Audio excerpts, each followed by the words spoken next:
Saat ini di hadapan Jet ada seorang yang ternyata adalah humanoid monster yang dimaksud sebelumnya. Tapi monster itu berkata kalau itu sangatlah keliru karena dirinya bukanlah monster ataupun manusia. Orang-orang memanggilnya sebagai Giant God Rampaging Spear. Dan tiba-tiba muncul sebuah tombak besar dari sebuah lingkaran. Jet menjadi ketakutan dibuatnya melihat sebuah skill yang sangat tak asing bagi Jet. Dan skill itu sangat mirip dengan apa yang Alina biasa gunakan. Pria itu tersenyum dan memperkenalkan dirinya seorang dewa iblis bernama Silha. Jet tak menyangka kalau ia sedang berhadapan dengan Demon God sekarang. Silha berkata kalau ia merasa mereka sudah datang kemari setelah semua monster yang menyedihkan dan juga beberapa jiwa petualang yang sangat menyedihkan membuat dirinya merasa sangat bosan membunuh mereka semua yang selalu muncul dan menyerang Jet. Tapi Jet sekuat tenaga menahannya. Dengan sekali serang, tameng Jet dibuat retak dan membuat Jet menjadi sangat panik. Tapi Silha sangat menyukai reaksi yang diberikan Jet karena Jet sedikit lebih kuat dibanding monster yang biasa ia lawan. Dan ini akan menjadi pertarungan yang menyenangkan. Tapi tiba-tiba sebuah sarung pedang terlempar. Dengan Silha yang terhalikan, Jet menyuruh partinya untuk kabur melarikan diri segera. Karena dalam pertarungan ini, Jet membuat satu peraturan di mana ketika mereka bertemu humanoid monster, maka mereka harus melarikan diri secepat mungkin karena tak mungkin mereka bisa melawannya atau mereka akan dibinasakan. Dan tiba-tiba sebuah skill aktif dan mengurung Jet dan yang lainnya. Dan itu adalah ulah dari Rufus yang membuat Jet kesal apa maksudnya ini. Rufus tertawa gembira karena ia tak akan membiarkan Jet bisa kabur dari sini. Jet sudah mengetahui masalah ini dan harusnya ia lebih waspada lagi. Jet pun menyadari kalau Demon God itu tiba-tiba menghilang dan Jet tak bisa merasakan kehadirannya dan menyuruh Rufus untuk berhenti bermain seperti ini. Tapi Rufus dengan sombongnya menolaknya karena pada akhirnya Jet juga akan mati di sini dan akan memberitahukan sesuatu kepada Jet yang sebentar lagi akan mati, di mana Demon God harusnya tersegel di dungeon ini. Tapi Rufus menghilangkan segel itu dan jika ia memberikan Demon God itu makanan, maka Demon God itu akan bangkit. Rowe bingung apa maksudnya itu dan mengerti sesuatu dan curiga apakah jangan-jangan Rufus membunuh teman satu partinya. Tapi Rufus menganggap mereka semua hanyalah sampah yang tak berguna dan layak dikorbankan. Itu membuat Jet dan Luluri menjadi syok mendengarnya.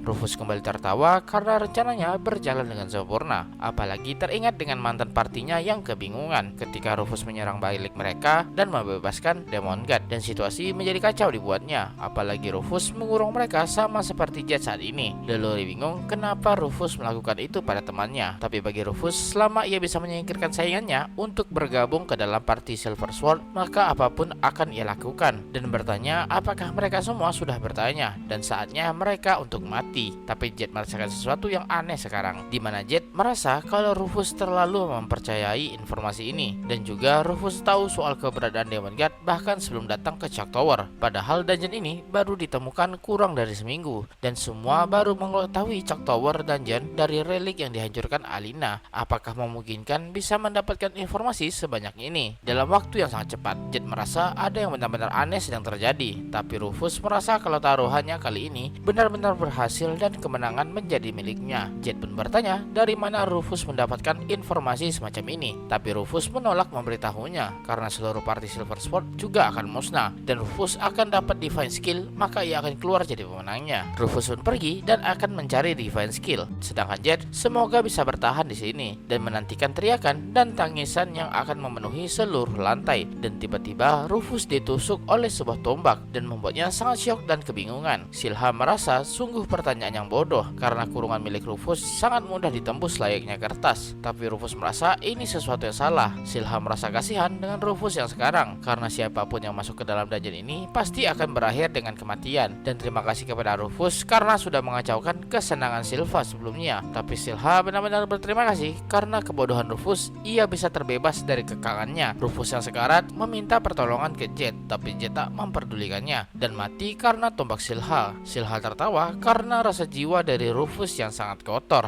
Dan sekarang Silha menjadi penasaran dengan rasa jiwa yang dimiliki Jet dan yang lainnya. Dan cerita pun berlanjut.